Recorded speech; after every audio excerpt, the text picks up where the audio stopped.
Hey everybody, it's Jason Blaha here, and I had a subscriber ask a question which I'll flip in here for you guys, and he basically wants to know if, being too ripped is bad for you, and fat acceptance movement. The fat acceptance movement is probably a negative thing as well.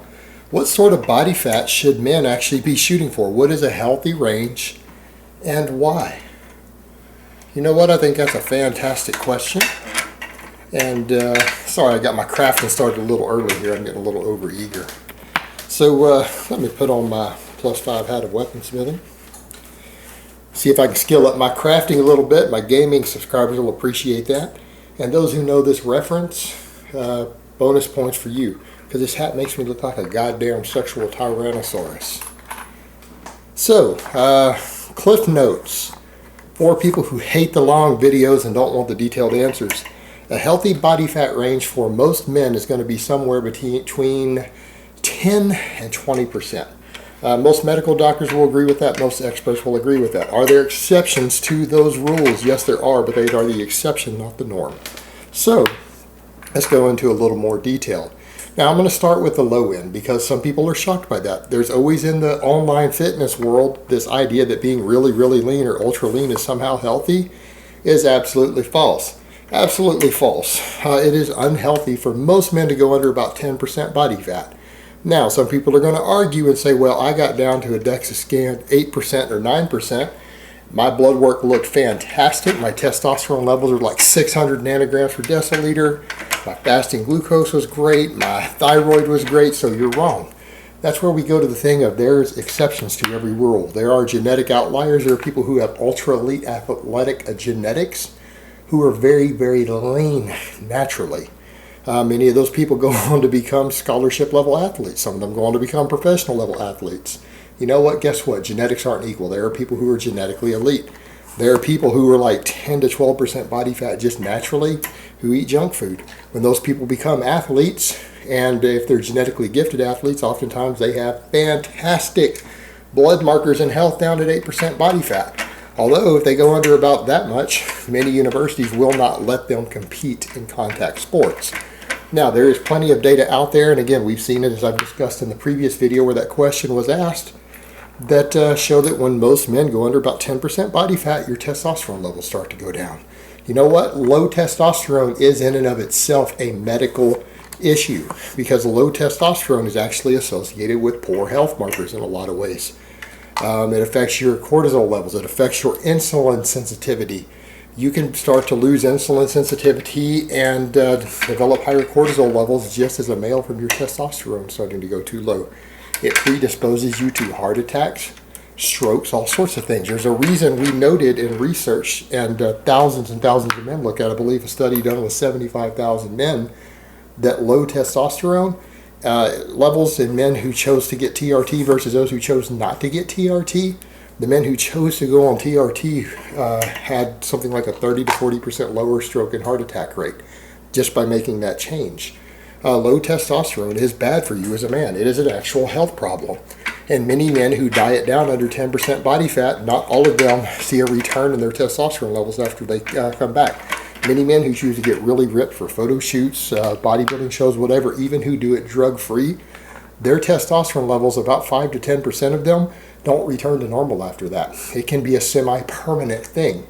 Your thyroid levels crash. People who choose to do these things see many hormone levels that look like they're 70-year-old men. A lot of men who choose to go down to 7 or 8% body fat, even for a short period of time, oftentimes, unfortunately, their hormone levels still look like they're 60 or 70 years old, even 3, 4, 5 months, 6 months after they come off. Relatively common.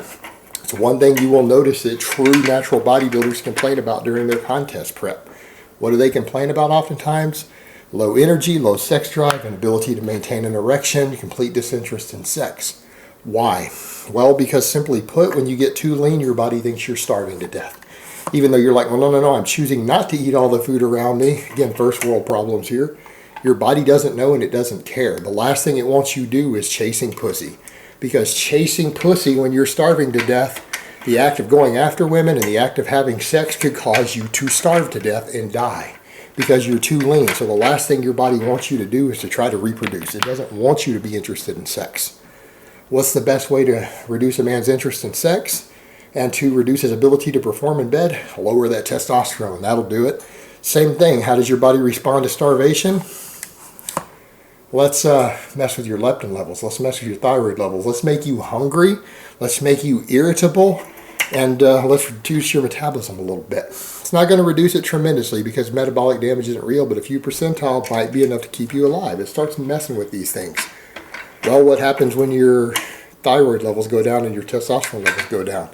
Well, your insulin sensitivity starts getting messed with. That'll make you hungry. That'll make you want to eat more carbs because you're going to get shaky, you're going to get weak, you're going to get tired if you don't get some extra carbs in, some extra food in. You're going to start craving salty foods, fatty foods, and sugary foods. You're going to be irritable to be around. Why? Because your body knows that you're fucked up. It knows that you're dying. Just because you don't realize it because some fitness magazine or YouTuber told you getting ripped is healthy and fit doesn't mean that your body thinks that. Your body thinks you're dying. It thinks you're fucking starving it to death. It thinks you're fucking killing it. And it responds accordingly. It's not going to make you happy or pleasant. It's going to want to force you to eat because it knows that it's having problems. In fact, there's even been some research showing that people who get ripped and get too lean, you even start losing brain matter because that's fatty tissue also. That's essential fatty acids, but it's fatty tissue. Your body will sometimes lose a little bit of brain volume even. It's bad for you. Getting too ripped can make you stupid. I mean, potentially in that case, that's a little bit of a joke, but you could lose a little bit of brain mass. Makes you irritable, makes you moody, lowers your sex drive, makes you less manly in general. It's not a good idea. Now, conversely, people are like, why do you harp on that instead of the fat? Well, because no one in the fitness world is promoting you to be obese. Nobody's telling you to get fat as fuck. They're telling you to get ripped and shredded, and it's a bigger concern because of that. Just like I don't need to tell you guys that smoking cigarettes is bad for you. You already know it. A lot of guys in the fitness world, though, don't know that getting ripped is bad for you because they see everyone promoting it. Just like if all the fitness YouTubers started smoking cigarettes in front of you guys, I'd probably need to say something about it. Now, how fat is too fat? For most men, you're going to start seeing some health problems when you start going above about 20% body fat. Most medical doctors will agree with that. Most experts will agree with that. Are there exceptions to the rule? Yes.